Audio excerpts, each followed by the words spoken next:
My name is Afalati Titilaya Minat. My name is Dilsumu Moshood. My name is Bayode Oluwashion. My name is Easy Joy. I'm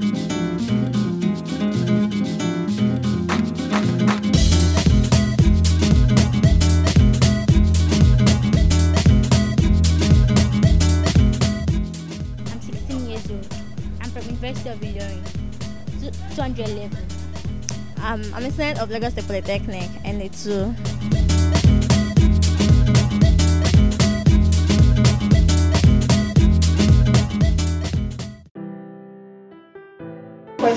ask us, why do they call this compound the Brazilian Baracoon? The Baracoon means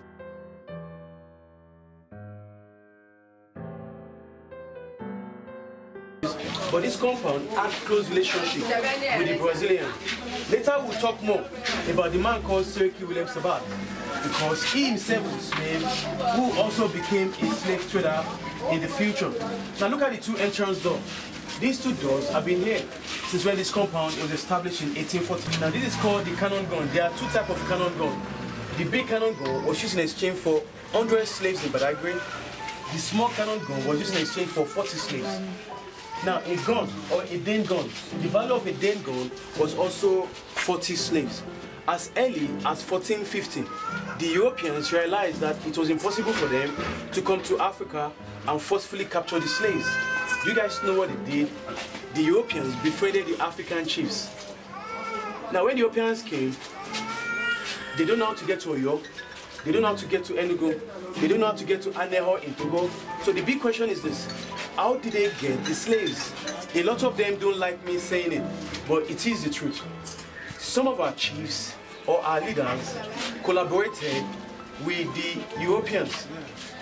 Okay, I'm not saying the Europeans did good or they did nice or they were, but what I'm trying to say is that without a crack on the wall, a lizard cannot find a place to hide. So they collaborated with some of our own people, our chiefs, in getting the slaves. The value of a ceramic bowl, we call it breakable plates in Nigeria. There are 5 of such plates inside. You want to eat with the white man's plate? They give you a ceramic bowl, a breakable plate, and you give them 10 slaves. So whenever you break a plate at home, or your children break a plate, remember Sir Cabas compound today. But all the rooms that people live in this compound are called barracks. There are 40 rooms in this compound. Minimum of 1,600 slaves are kept here for 3 months before they are being taken across the lagoon or river to that island called the Point of No Return. Minimum of 1,600 slaves. That little window over there, that tiny window.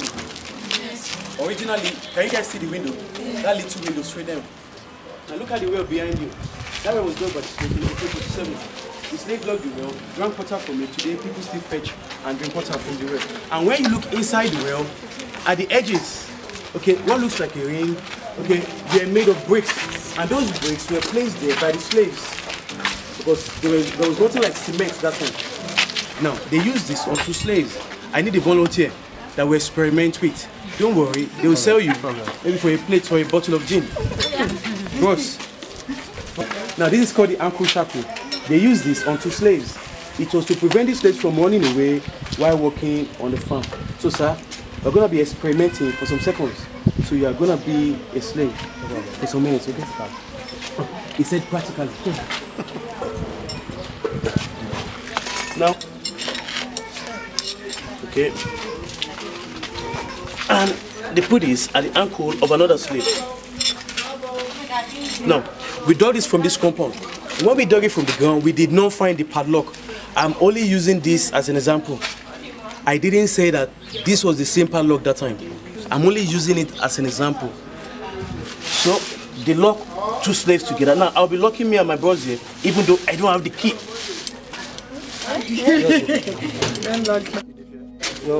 Okay, now sir, we're going to be walking around here so that you tell them what you think about the ankle shackle. Mind you, we are walking on the farm. Bros. We are walking on the farm. Bros.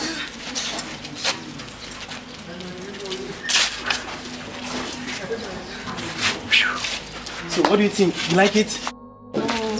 You, what, sir? It's painful. But it looks so fine on us, sir.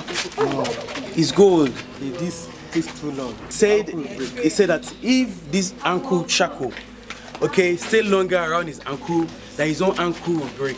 Now you guys won't understand what we are talking about until you wear it. Now, sir, you say if it's stay longer on your ankle, but mind you, slaves work on the farm for 18 hours. So they carry this for 18 hours every day. There's a tendency that there'll be wounds around their ankle and they still have to wear this on the wound. Now, one major characteristic of a slave was that a slave cannot complain. But we complain about everything.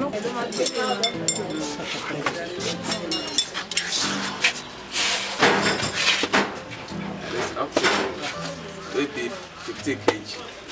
A slave will have to carry it for as long. Okay, try. I want a lady to try. You like it? Yeah. It's for sale. All the women here. Let the ladies, let the people carry now. It's heavy.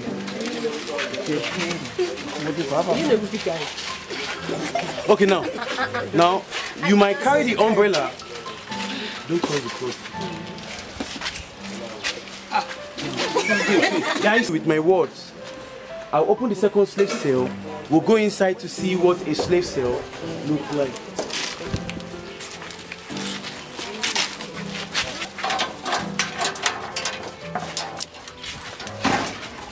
Now let's divide that. Okay, a group can go in and You know which me the first you think. go in. You want that first. What the locker? No, you want. The major difference between the men's room and the women's room was that the men's room with the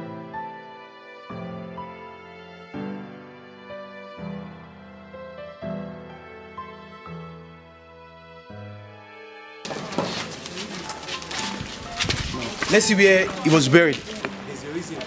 Okay? So, when he was captured and taken to Dahomey, the first person that owned him as a slave at Dahomey was an Islamic scholar and a slave trader by the name of Abbas.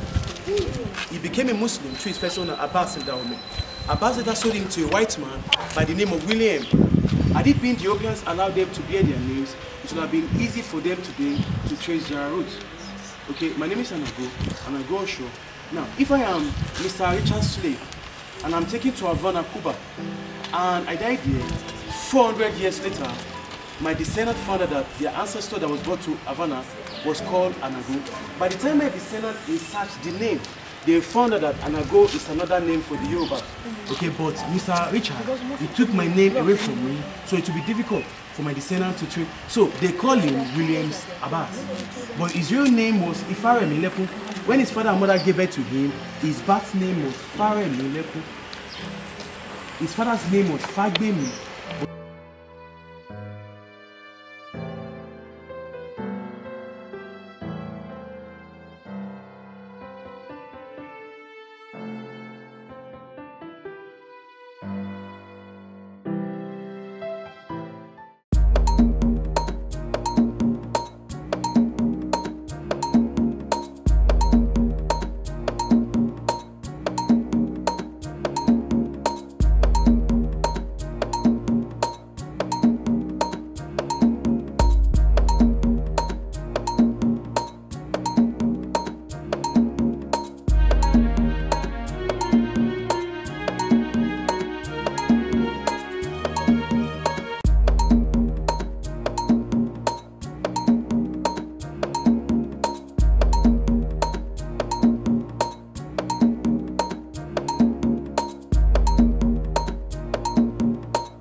And you saw the bottle of gin. Mirror. And you saw some of the plates. So those are the things we benefited from the transatlantic slave trade. It was a very terrible time. Now, this is for us to get thinking. So the Black History Month is a sober month for us, that we should get thinking. So what is it that we can contribute to our own community? What is it that we can contribute to our own generation? I say there should be more of this enlightenment program and empowerment program for the youths out there.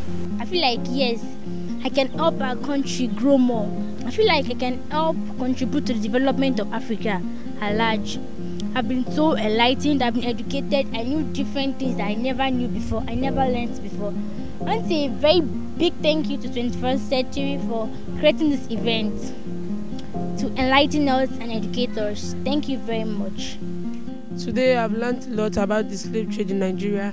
We've been to the Seriki Abbas Museum and we've been to the Point of No Return and here again at the Heritage Museum. I've learned so many things today and I want to use this opportunity to say a very big thank you. Thanks to Center for 21st Century Issues.